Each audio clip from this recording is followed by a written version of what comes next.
Welcome to Webinar Wednesday. Today we are joined by Chad Holmes, Cynerio Security Evangelist, and Dylan Winters, Network and Cybersecurity Analyst at HSS. Webinar Wednesday would like to thank today's sponsor, Cynerio. Cynerio is the industry leader in reducing healthcare risk related to IoT, medical IoT, and OT devices. The Cynerio platform provides hospitals with the control, foresight, and adaptability required to stay cyber secure in a constantly evolving threatscape. They empower healthcare organizations to stay compliant and proactively manage every connection on their own terms with real-time IoT attack detection and response and rapid risk reduction tools, so they can focus on the hospital's top priority, delivering quality patient care. For more information, do visit today's sponsor. Their website is Cynerio.com. Save the date for the next MD Expo. It's going to happen October 11 through 13 at Temecula, California, being held at the Pachanko Casino and Resort. We've released a pre-show planner which highlights the education and other pertinent details. You can download your copy of the pre-show planner right now by visiting the handout section of your webinar dashboard. You'll find the PDF listed there. Click on the title. You'll be able to download a copy of the pre-show planner.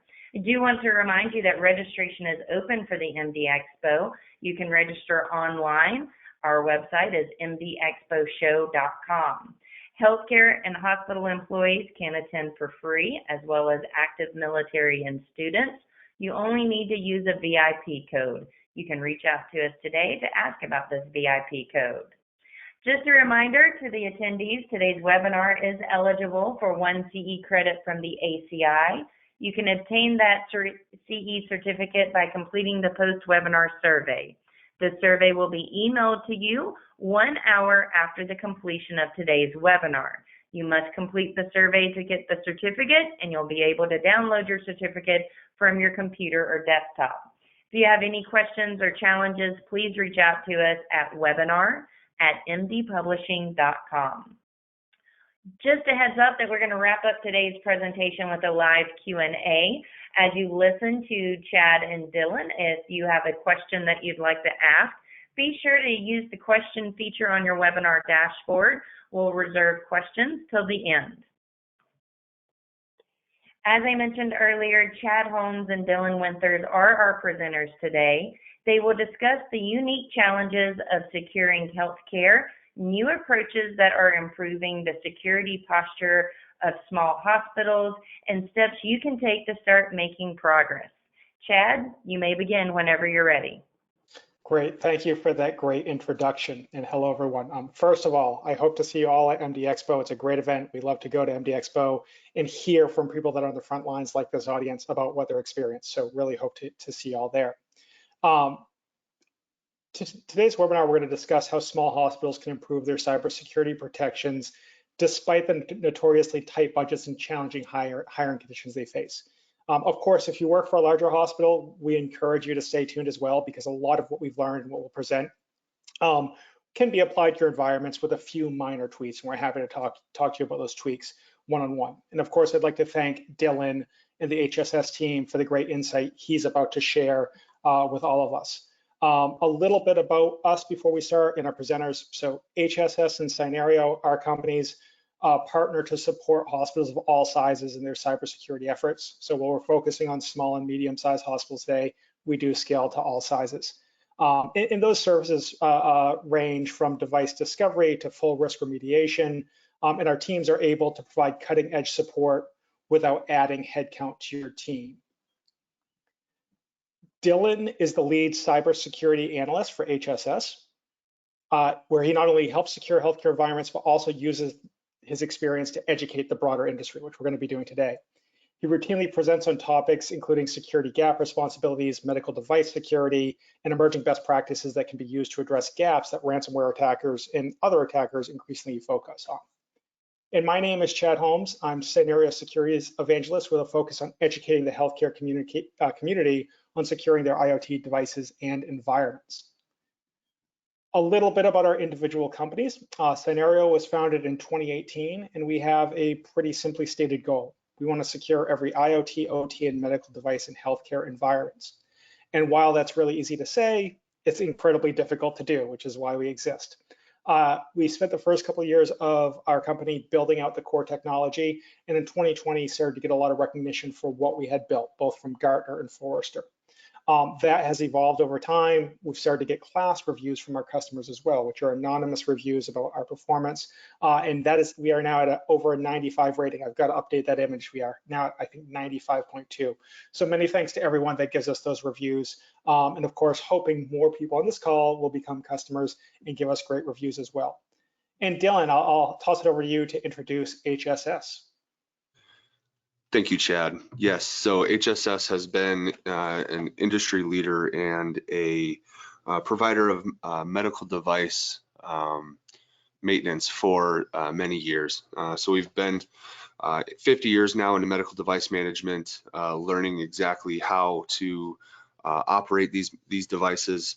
Thankfully, also had the forethought to say, hey, cybersecurity, there's a huge gap right now in the management of medical devices when it comes to a connected or cybersecurity notion. So again, we've been doing this a long time. We've created a lot of great manufacturer relationships. We've also been, again, establishing excellent partnerships, for example, with Cynerio, and are able to continue to raise the bar in capturing data and risk mitigation. So I'm very, very excited to share a little bit more about this. Great, thanks, Dylan. And we'll talk more about specifically what you do and how you do it as we go through. So anyone that wants to learn more, don't worry, that info is coming. So a little bit about what we're going to talk about today. First, we're going to focus heavily on the challenges faced by small hospitals, right? We all know there's a lot of challenges out there, but it can often be hard to understand the specific list that people are struggling with. So what Dylan and I have done is kind of collected a list based on our customer feedback, and we're going to talk about a bunch of topics there. Of course, if we don't cover something, please let us know. We'll add it to the list for next time. And of course, you can ask questions and we'll be happy to address them. We'll then start talking about how IoT devices are helping improve care for patients, but they're also starting to introduce risk to patient environments. And we need to figure out how we can balance the great care and great functionality they bring with the additional risk that they're introducing to those environments. Next, we'll talk about attack recovery and prevention. Ideally, we focus entirely on prevention, but the reality is attacks do happen, so we need to talk about recovery as well. Of course, we're not just going to scare you all. We are going to give some recommendations towards the end about what you can do today, tomorrow, a year from now, etc. And as I mentioned earlier, we will have Q&A, so please ask questions as we go along. We'll try to get to them in real time, but if we don't, we'll make sure to get to them at the end of the presentation. So Dylan, I'm going to hand it off to you first. I want to talk about some of the specific things that your team in particular sees the challenges that are faced by small hospitals, because we all know small hospitals have notoriously tight budgets. It's hard to find talent across the board, whether it's IT, whether it's caregivers and everyone in between. They're getting more and more targeted by attackers, ransomware or otherwise. There's a whole list of challenges we have here. I'd like you to walk us through some of these just so we can set the stage of what your team is seeing and how they're helping them. Absolutely. So the environments that we're in right now, again, facilities ranging from 50 beds to more than 500 beds. Again, specifically noting smaller facilities. Again, it is difficult, and as I mentioned previously, the gap, right? We're talking about a huge gap in between clinical engineering, which is a very mechanical minded department, versus the security or the IT team, who is very much responsible for the environment, the data flow, and the risks that are posed to each and every single device. Now, again, we see that gap and it needs to be addressed. And how that gap can be addressed is oftentimes with either staffing or expertise, right? So the challenges that we're seeing is it is difficult to find an individual that is capable of or has the knowledge to speak to both the medical device as well as the cybersecurity or the networking or the, let's just say, digital maintenance of that device. So similarly, other things that we're seeing, I should say, are a difficulty, if you will, seeing the network and what all of the devices are doing on that network, how they communicate, how they are transmitting their data and information.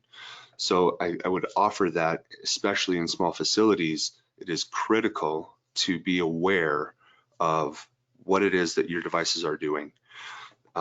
Again, it is difficult for smaller facilities at times to have this information, to have that tool, to have the capability to budget for something like this. Additionally, there are also many policies and procedures that need to be implemented in terms of the maintenance of these devices, in terms of who is responsible for these devices, who is managing these devices, how do we make sure that what it is that we're doing is effective. These are, again, incredibly difficult for small facilities to do. Implementation timelines, when we're talking about a program or a patch management system that is going to encompass all of the devices within the facility, this is something that can take a long time to develop and roll out, for example, unless you have, again, assistance or an already established program implemented, or I should say, being implemented, to again focus on the cyber attacks within healthcare. Cool, great insight there. And I want to ask you a couple questions specifically around point 4 there, which is there's an expertise drought. And I think that it encompasses a lot of the other points here. But up until a few years ago, effectively right up until the pandemic, there was this thought that you quite often need people in the hospital full-time all the time, and you would have to find local talent. That doesn't seem to be the case all the time now, right? Obviously with biomeds, you need someone that can go in and modify devices with some regularity. But can you talk a little bit about how you're seeing small hospitals become more open to some kind of hybrid work, whether it's fully remote, whether it's some team members remote on site, et cetera? Can you talk about the changes you've seen over the last few years there? Definitely, and that is really a great point to say that, again, when we used to see, again, pre-COVID, that everybody needed to be on site all the time. Right now, that because of COVID, we have seen a massive remote change, if you will, to where, as you mentioned, Chad, that experts or personnel, teammates, whatever you'd like to call them, can absolutely be working remotely. So working remotely has given the opportunity or the expansion, if you will, for geographical location. So again, we're seeing now that facilities are reaching out to external supervision, if you will, over their issues, for lack of a better term. So what it is that we're again looking at is smaller facilities that may not have that local talent available or may not be able to recruit that local talent can now digitally reach out and connect with experts that have the knowledge that they're needing to help secure their facility. Yeah, and I think that leads into point 2 here, which is not just about network visibility, although we're going to talk about that. What it means is you're going to have expertise available to you about technologies that even if you had acquired the technologies pre-pandemic, you may not be able to find the people to work with them. That's completely changed. We've seen this massive digital transformation that's taken place. Now you can take more advanced technologies that maybe you couldn't roll out before and more effectively roll them out because you have remote or hybrid staff of some kind. Can you talk a little bit about that? Yeah, absolutely. So the network visibility piece again is huge because that awareness is going to bring about what is necessary to roadmap or prioritize what facilities need to be focused on. So the threats that are identified when they discover what is truly happening, if you will, on their network, that again is really going to roadmap what needs to be addressed and even bring about awareness to things that are that facilities may not have even known in the first place. Yeah, absolutely. And then finally, I always like to end this slide when we present it together on point 6, because it's really easy to say, why is healthcare being so focused? Why are cyber attackers picking on us rather than any of the other industries that have a lot more money they could go after. And the reality is that cyber attackers run their operations like a business. They find the places where they can generate the easiest revenue. And unfortunately, that's in healthcare, right? Healthcare traditionally lacks in cybersecurity protections. They don't have the big staff that, say, banking or insurance organizations may have. So effectively, it's easier to break into. And then they have these environments where failure doesn't mean you lose some money. It means you actually see patients die, unfortunately, in some cases, and you see impact on patient care. So ultimately, healthcare is an easy target for attackers right now, and that's why we're seeing such a dramatic rise during COVID. And anything else you have to add to that? The unfortunate reality is that healthcare, as we see across the entire market, is oftentimes behind the curve, if you will. Obviously, the primary focus of healthcare is patient safety and providing quality care. In that focus, oftentimes we see facilities not giving, and again, I'll touch now on point 3, where they're not giving enough budgetary limits, or if you will, to the focus on security and cybersecurity and network infrastructure, things of that nature. And so again, the difficult part is that because healthcare is so heavily targeted, the industry is now seeing that rise in breaches and patient loss and damaged or lost patient information, for example, as well. And the difficult part about this is, and one of the sayings that I like to use is, finance, for example, as an alternative sector, if I get your credit card, I can max it out and I'm limited to, let's just say hypothetically, $10,000.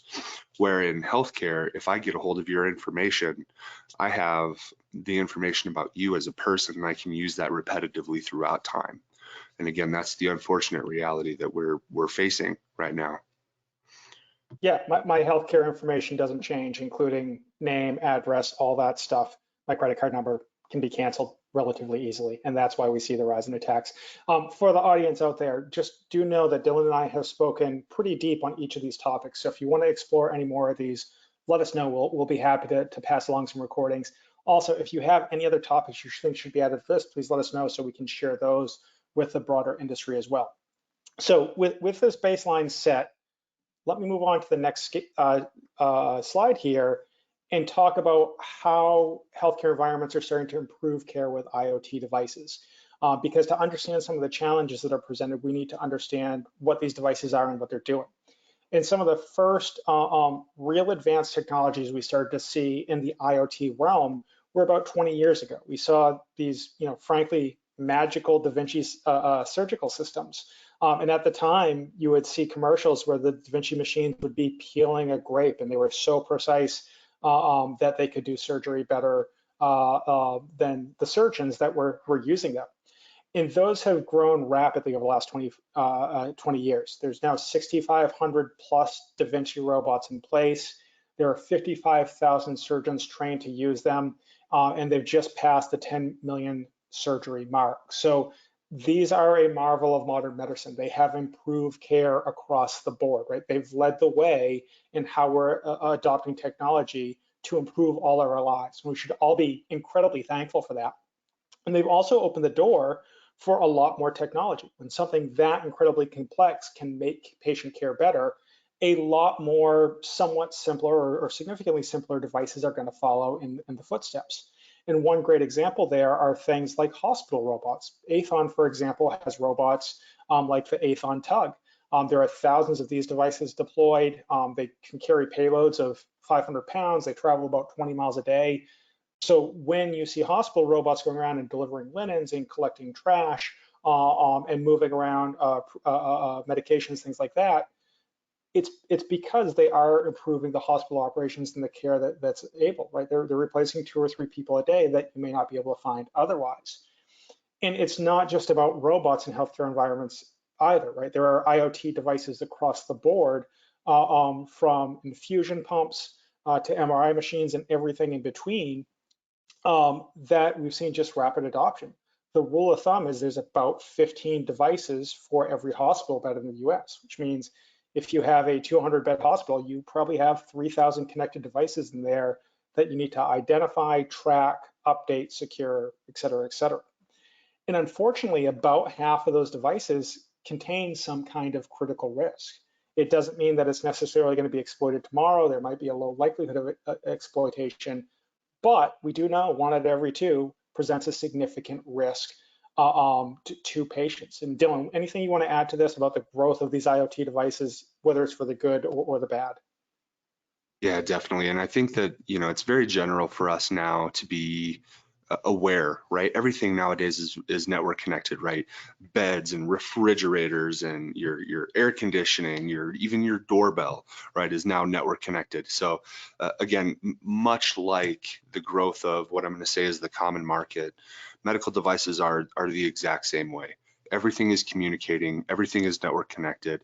They're oftentimes moving or transmitting data between the electronic medical record to make sure that all of what it is that these devices are reading or doing functionally is documented back for you individually for your own patient case. So we're seeing, again, a massive trend to where so many devices are, what I'm going to say is, completing several or many different functions within the healthcare space. Again, the tug, for example, right, moving assets throughout the facility, and again, even more so now, the Da Vinci surgical systems that are quite literally performing acts on a patient. So again, we need to make sure, and it is necessary, critical, if you will, to ensure that we are protecting these systems, which are quite literally providing patient care, right, and pose risk to a patient, again, in their most critical need. Yeah, and I think the industry at large agrees there's an overwhelming good from all these technologies. The problem is it introduces some risk, and we need to minimize that risk wherever possible. And this is where I always like to ask the audience, how many devices do you have? And I'd love to see this if you throw it in the chat, if you throw it in the questions area, whether it's per bed or devices in your hospital, how many do you have? Because we still see people that that think, oh, we don't have any connected devices, right? We're a small clinic, or we're just a remote small hospital in the middle of nowhere. We don't have connected devices. And like we talked about earlier, the reality is that's just not the case. It's very rare we go into an environment and find nothing connected. It's about 15 devices per bed is the accepted industry average. And like we were talking about, this can be MRIs, it can be infusion pumps, it can be printers, it can be cameras, and we see them from manufacturers that you'd expect, like GE and Siemens. But what people don't realize is that when you have a network, whether it's a guest network, whether it's your internal network, some combination, you also open up risk to additional manufacturers and devices. I don't know of a single engagement that we've gone on where we haven't seen a Tesla on the network. And the reason is pretty simple. Someone goes and buys a new Tesla, or they're visiting, they have a Tesla, they connect to the guest network. Sometimes they connect to the network that everything else is running on. And now magically, anything that Elon and team may have a flaw in, a vulnerability in their cars, now become a threat vector that healthcare environments have to worry about. In the same mindset, we see PlayStations, we see Nintendos, because a lot of units will bring those in for long-term care and just to kind of help people through the day. It's not unusual to see gaming systems on networks. So when we're thinking about, what devices are actually presenting risk and what need to be managed, it's not just the devices that are at the bedside. It's not just that MRI machine that's in a room down the hall and very carefully managed. It is everything that has an internet connection, whether you realize it or not, that needs to be thought about, inventoried, addressed, updated, secured, et cetera. And Dylan, can you share a little bit about what your team sees here and how you're starting to address some of these risks as well? Yeah, absolutely. And again, it's such a great point to say that there's such a multitude of devices out there.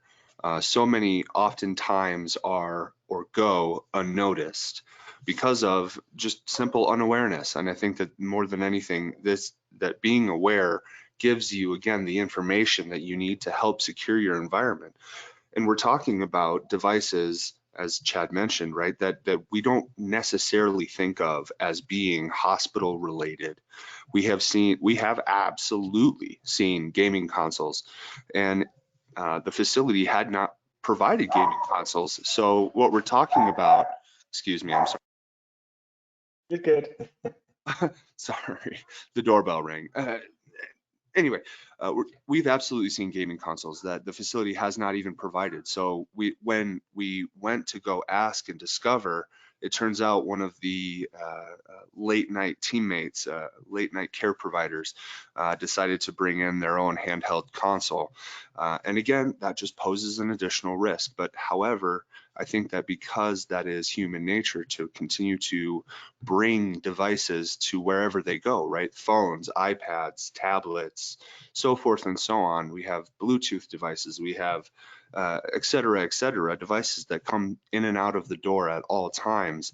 How are we managing the network? How are we making sure that what devices are on site are protected? And what are we doing to ensure that the devices that are on site purposefully and the equipment that is necessary for patient care is protected, well managed, and accounted for?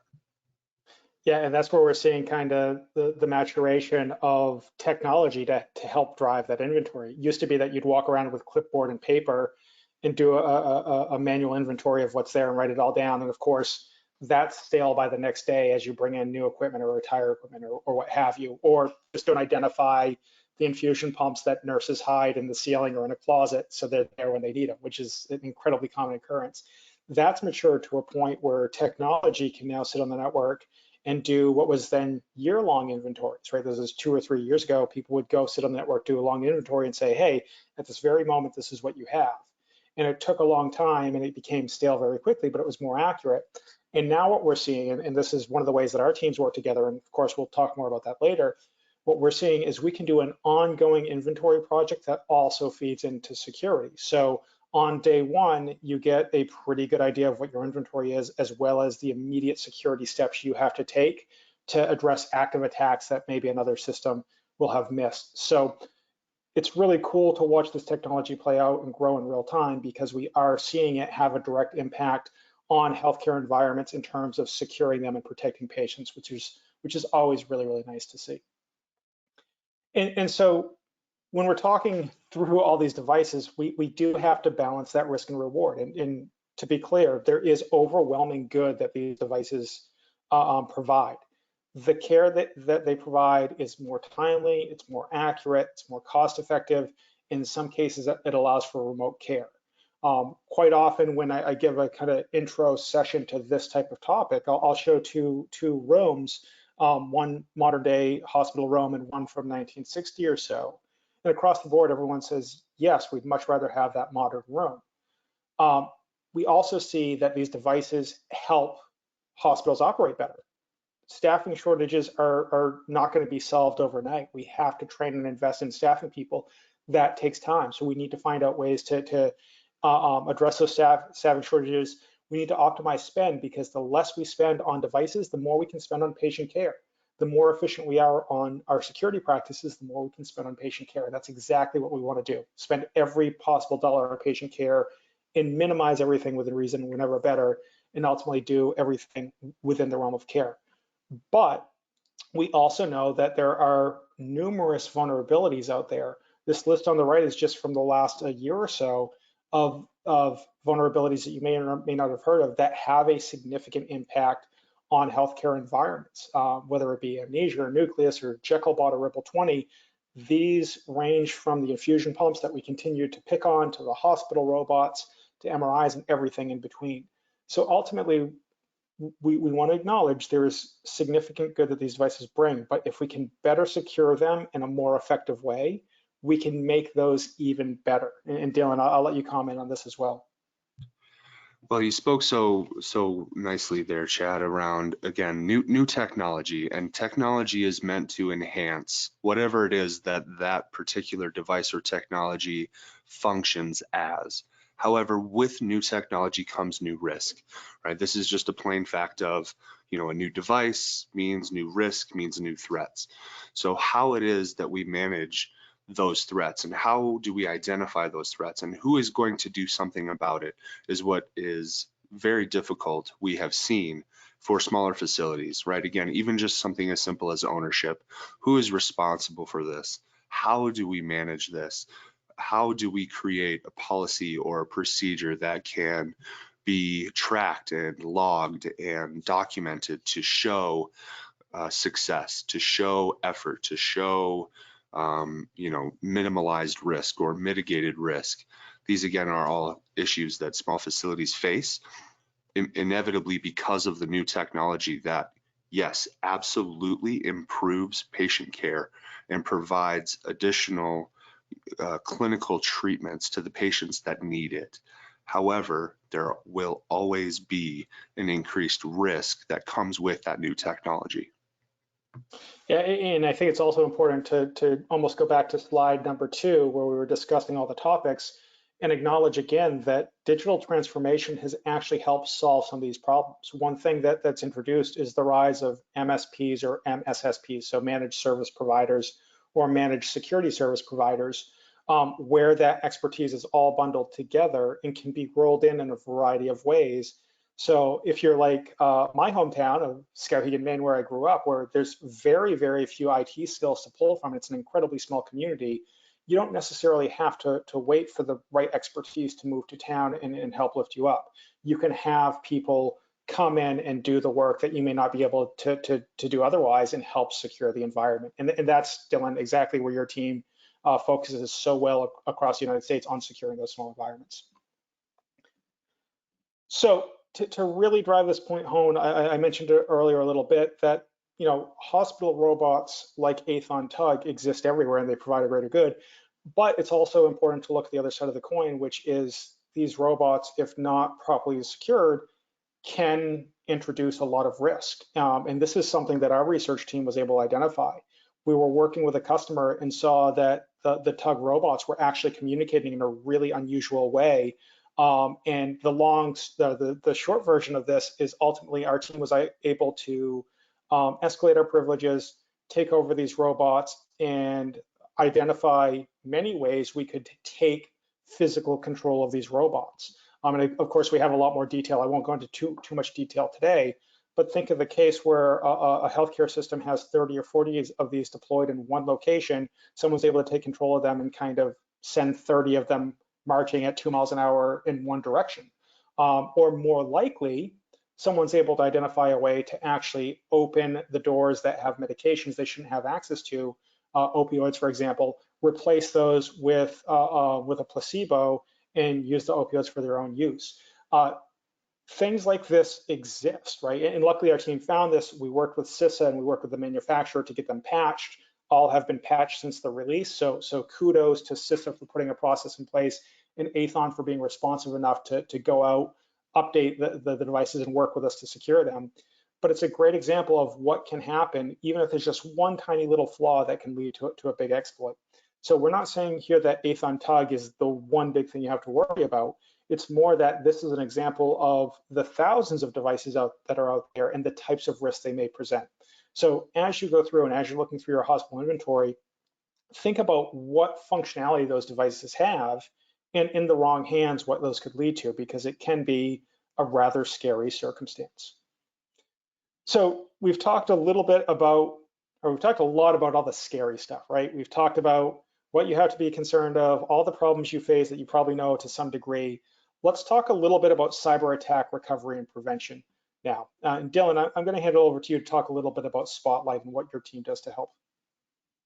Thank you, Chad. Yeah, so Spotlight, first and foremost, is a managed service, right? We are the human interaction that is here to help you secure your environment, right? Everything from the technician that will be on site helping you patching your devices, manually driving the progress to mitigate risk, but also the consultative services that you may need or require for network level mitigation strategies, right? How do we make sure that the devices that are communicating or giving data across your network is secure?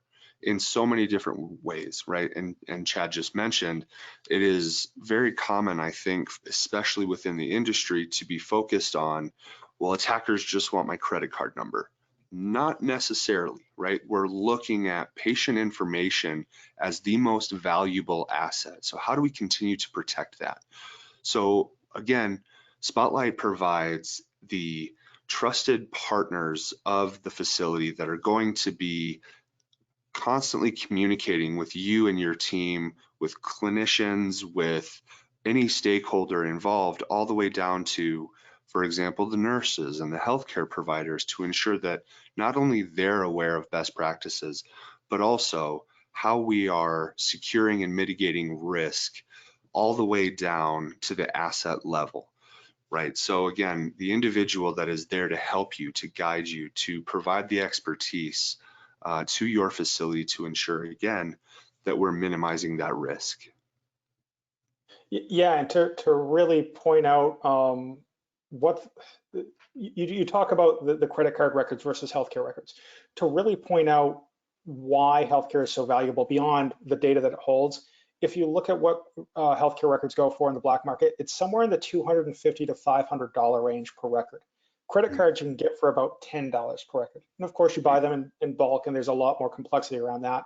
But at the end of the day, attackers know they can do a lot more damage, financial damage, with your healthcare record than your credit card record. And that's one of the big reasons that healthcare environments are so targeted. And Dylan, do you have other examples like that you use to really kind of open people's eyes? Well, I think you said it perfectly, Chad. The difference again in the industry is healthcare and financial, for example, as you mentioned. There's such a stark difference in terms of cost benefit to an attacker. So for an attacker to get a hold of information, I believe I mentioned this earlier as well, that information isn't going to change. Your date of birth doesn't change. You know, where you were born doesn't change. Your blood type doesn't change. That kind of unique information can be utilized many times over, and therefore increases the value of that information. And I think that, and this just may be me, I would offer that a healthcare facility's greatest asset is not a technology, is not, you know, the best surgeon in the world. It is actually their data, the data that they have, the data that they store on, you know, tens of thousands, hundreds of thousands of patients. That information is worth far more than almost any material item, in my opinion. So how do we take that information and secure it to the best of our abilities? How do we take the tools that are out there that help us, that support us, and how do we create actionable items or find individuals or personnel or staffing that is going to go utilize those tools to their fullest extent to make sure that what it is that we all have as a unified goal of securing that information, how do we make sure that that's happening? How are we making sure that we're progressing? And I think that that is the most important piece of how healthcare needs to make a change. Yeah, and to add one more data point to the value of that data and the need to protect it, we can see based on the action of ransomware attackers in particular, that data is incredibly valuable in them, not necessarily to sell in the black market, but to encourage action. So quite often what will happen is they'll go in, they'll exfiltrate that data first. They won't sell it. What they'll do is that they'll then execute the ransomware attack and demand a ransom. If you don't pay the ransom, then they sell that data on the black market, not only to drive revenue, but to also potentially get fines and oversight pressure on the hospital as well. So it's not just your opinion, it's the angle that many ransomware attackers take to put pressures on hospitals, and it's incredibly effective. So let's now go to recommendations. And the first thing we need to talk about is making security achievable, because if we say you have to secure all the things, you have to do it perfectly, it's an impossible task. There is no such thing as a perfectly secure system. So we have to start thinking in terms of baby steps. And one thing we can do is recognize that healthcare is a unique industry, right? It's unique in that hospitals rarely compete. Sometimes they do for elective procedures, but you know, the vast majority of the time, they're focused on one very specific set of people that they're providing care to. And so because there isn't that financial competition that we see in almost every other industry, you can openly share the tactics, the procedures, the policies that you're using to help defend your environments. And we're starting to see this more and more where kind of semi-closed groups are forming to share their experiences. And we see it even more in places like the AHA, which recently did the podcast with leadership at University of Vermont, who was hit by a ransomware attack about this time last year. So as leadership like that is speaking out, they are helping guide the other industry. And we want to encourage everyone to do that. Work with your peers, work with those local to you to figure out what they're experiencing and how you can all work together to defend it. We also recommend adopting the ransomware communication styles of other industries, which may sound a little aggressive at first. But if you look at someone like Bayer Pharmaceuticals, who experienced a breach, it was probably 5 or so years ago now, one of the things that they did as kind of an apology tour in a way to avoid the regulatory fines was their CEO and their leadership went on a roadshow to talk about the attack they experienced and how others can prevent it. Yeah, they had financial motivations to do it, but it shows that if an industry is open about at least certain components, and within healthcare where you have this great advantage of not really being all that competitive, if you share your experiences, it can be incredibly valuable. The second thing I want to talk about is having focused discussions with your internal teams. And this kind of goes up the chain and down the chain as well, right? IoT devices, which Cynerio focuses on, often are assumed to be covered by in-place IT practices or in-place network protections. And the reality is most IoT security devices are underprotected if protected in any meaningful way. So we have to start having discussions between the IT team, the network team, the security team, biomed, et cetera, and say, hey, who really owns this? And what steps are we taking? And where are there gaps between our in-place IT systems and our IoT security systems? And that last question is really important because when you get the team in a room, and in small hospitals, right, you quite frequently can get the whole team in one room over a lunch, you can ask that question and start to realize there are bigger gaps than you originally thought about, and you can work pretty quickly to identify those gaps and maybe start taking some baby steps to minimize the gaps that they present. Next is doing some type of tabletop exercise or role playing, right? If you're hit by an attack, what are you gonna do? And there are people out there that will help you with this. This is also something you can just do with a small team, right? If everything in your environment is wiped out, you know, what are you gonna do? Who are you gonna call? Are you gonna physically run around and unplug devices? Because we see that quite a bit. Will you have the phone number of your response team written on a piece of paper? Because if your laptop or your phone is encrypted and unavailable, how else are you gonna get their information? And that's a use case we see quite a bit. And then on the other side of that, after an attack, after you recover from an attack, what amount of downtime can you actually stand? What recovery costs are reasonable to you? We're starting to see recovery costs that are in the $50 to $100 million range for places like University of Vermont, places like Scripps Healthcare in Southern California. And we're seeing that their cybersecurity insurance policies only pay about 5 to 6% of the overall cost, which is terrifying. You're paying all those premiums and it turns out the policy really won't pay out when you need it the most. So you have to start thinking about what actions can you practice today, so in the event that they happen, and they're happening more and more, that you can recover from them in meaningful ways. And then finally, investigate emerging best practices like Cynerio and HSS provide, right? Recognize that inventory is absolutely critical, but it's not security, it's just inventory. So find a way to identify devices and secure them within a very short time frame of that identification. Also, start to join these semi-closed groups that I talked about earlier. I prefer intelligence.healthcare. There's a bunch of others out there, but these are groups that you need some baseline credentials to get into. It's not all that difficult if you work in the healthcare industry, but they routinely work with organizations like the FBI to understand what attacks are happening and what they can do to defend against it. So working in these semi-closed groups is incredibly valuable because there's open discussion, like we just talked about earlier, amongst peers on how to address just about everything in their security realm. Dylan, I covered a ton there. Anything you want to jump on, particularly as it pertains to small hospitals and the audience we're talking to today? I think you spoke so wonderfully around how critical and important it is to emphasize excuse me, totally just lost my train of thought. It's so important to value progress in terms of identifying what is going on and identifying how facilities can help themselves. Prevention is truly something that really needs to be emphasized in facilities. Are we decreasing the likelihood of, you know, something happening, or are we minimizing the damage it could possibly do?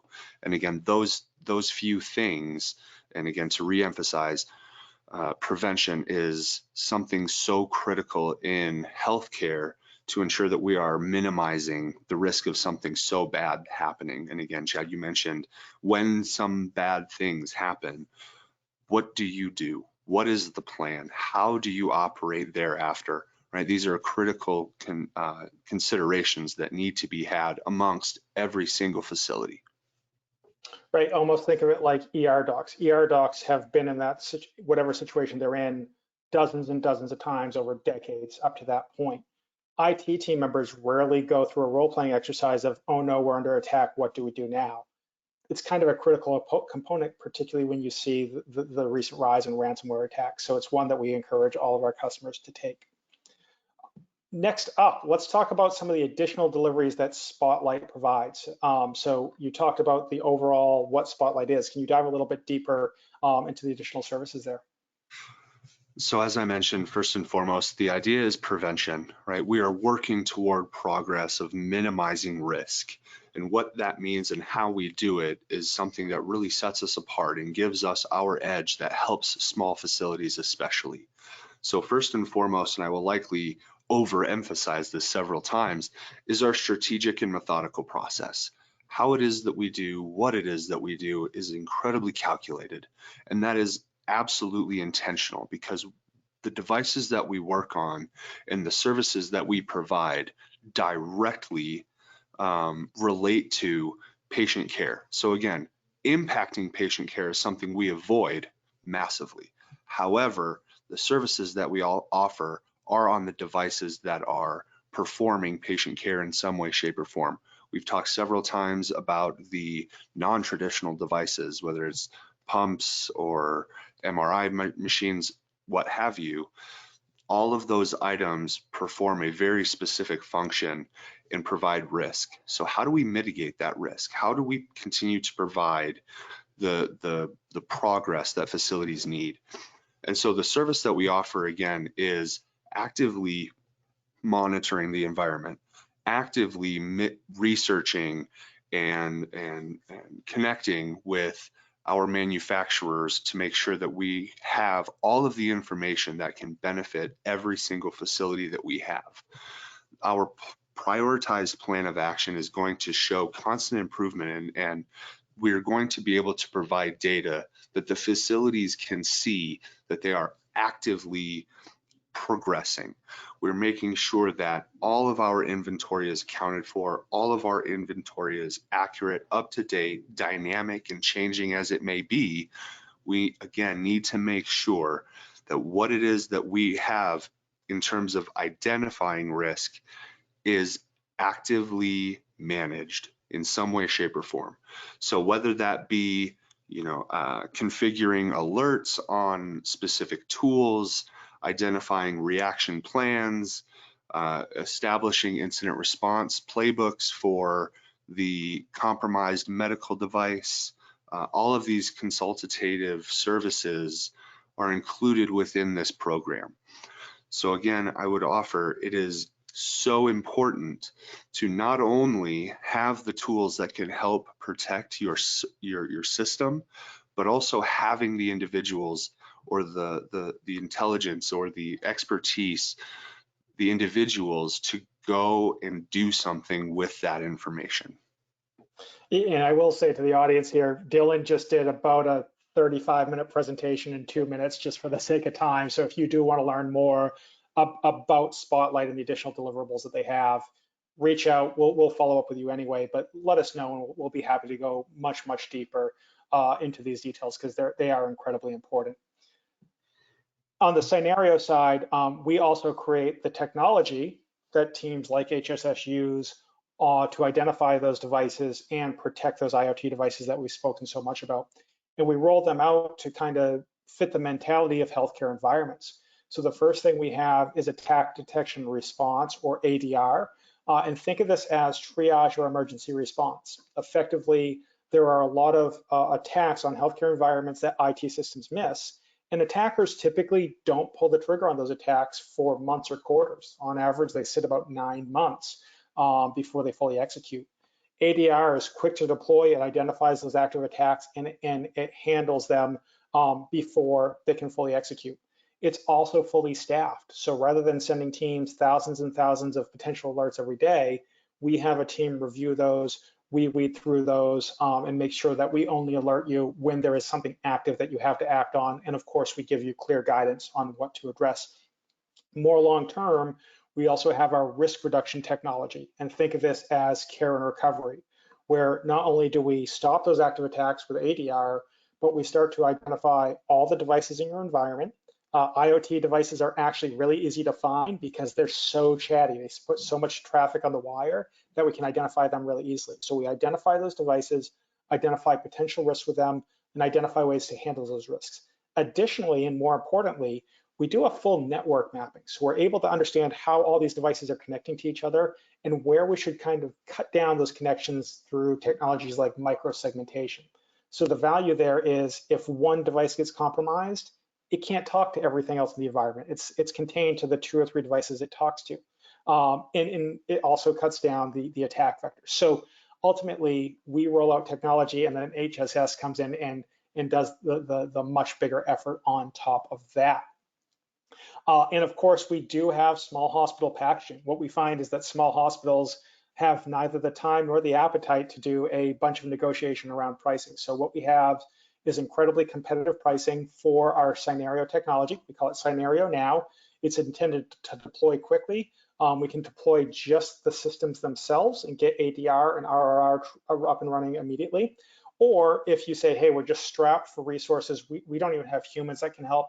We also have TAM support and partner with HSS for the additional kind of headcount as needed. So both of these are incredibly affordable for small hospitals. They're quick to deploy and they're relatively lightweight to manage long-term. So we're happy to give you more information about those. And then finally, we do have a bundled version of our ADR technology. So that triage mentality I talked about earlier, that is intended to give you a snapshot of your environment and identify any immediate risks and handle them within 5 days. This is a no cost, no commitment offering. If you call us up today, we're going to do our best to get the box on site tomorrow and get this up and running. So if you're concerned about your environment, you want a snapshot with no cost or no commitment, let us know. We'll start working immediately. In these engagements so far, we have found malware in over 80% of the engagements within 5 days. And in every single engagement, we have found critical risks, multiple critical risks across the board. So it's a great snapshot of your environment with incredibly low effort on your side. Finally, we do have many resources available. Jekylbot, I mentioned earlier, we have a command center. We have a data report that we pulled some stats from, as well as the Cynerio website. And just for the sake of time, I'm going to skip right past this slide and go to Q&A. So I know we've had some questions come in. Dylan, while we're pulling up those questions, any other points you want to make before we hand it back?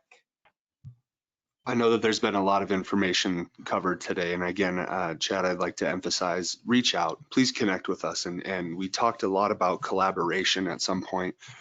Please, again, feel free, reach out. We're happy to have the conversation, even if that's just what it is the conversation. Exactly right. And there are email addresses. So with the 3 or 4 minutes we have left, we will open it up to questions. Wonderful. Well, Chad, let's jump right in. First question that an attendee submitted: how do you see rural hospitals finding the right skill set and people to improve cybersecurity? Yeah, Dylan, I'm going to toss this one over to you because that's exactly what your team does. So go for it. It is. That is exactly what we do. So how do small facilities find the talent? Unfortunately, there is a reality where, especially in what I'm going to say is rural cities or establishments, that talent just quite frankly doesn't exist. So if that is the case, again, reach out. This is exactly the need that we are filling in the market with Spotlight. Great. Next question, please. Good. Device security is a small part of our broader security concern. How do you prioritize the spectrum of risk from attacks on devices to physical security and everything in between? Yeah, absolutely. So I'll take this one and Dylan, hand off to you. There's always a spectrum there. You're always going to take physical security practices first. The reality is you've probably had physical security practices since the day your individual hospital's opened. Whenever it comes to security, it ultimately comes down to balancing the risk and the likelihood of those risks being exploited. So we want to make sure that IoT devices, which are widespread, which make up somewhere from 30 to 40% of the devices in your environment, are getting the right practices and procedures. We also have partners like HSS, where if you're looking for guidance on a broader security spectrum, we can help you do that as well. So we focus on one specific point, but do know that we can help provide guidance across the board. And Dylan, anything to add to that? I think it's important to note that security is such a wide spectrum, right? And prioritizing that is something that each individual facility needs to come up with their own priorities. What or where have they identified the greatest need? And whether that need is, physical security in terms of access control, whether it's our medical devices needing to be secured, that inevitably will come down to the decision makers of each facility. However, it is obviously incredibly important to ensure that we're covering that full spectrum. Absolutely. Okay, I think we have time for one more question, so let's make it a good one. Good deal. Our team is struggling to find money to cover the cost of caregivers like traveling nurses. At this point, cybersecurity for us, that spend seems like a luxury. What would you recommend for an environment like ours where budget simply does not exist? Yeah, if budget doesn't exist, it's hard to get free services. That said, I think if you explain your circumstances to folks, if you at least take up offers, I mentioned the 5-day no cost, no commitment offer we have, at least take up offers there, because the time of the staff you have is already paid for, it's already budgeted.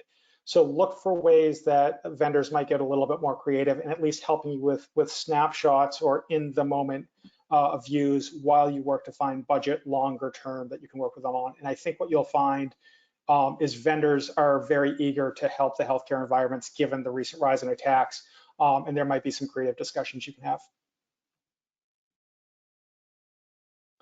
Great, guys. I appreciate it today.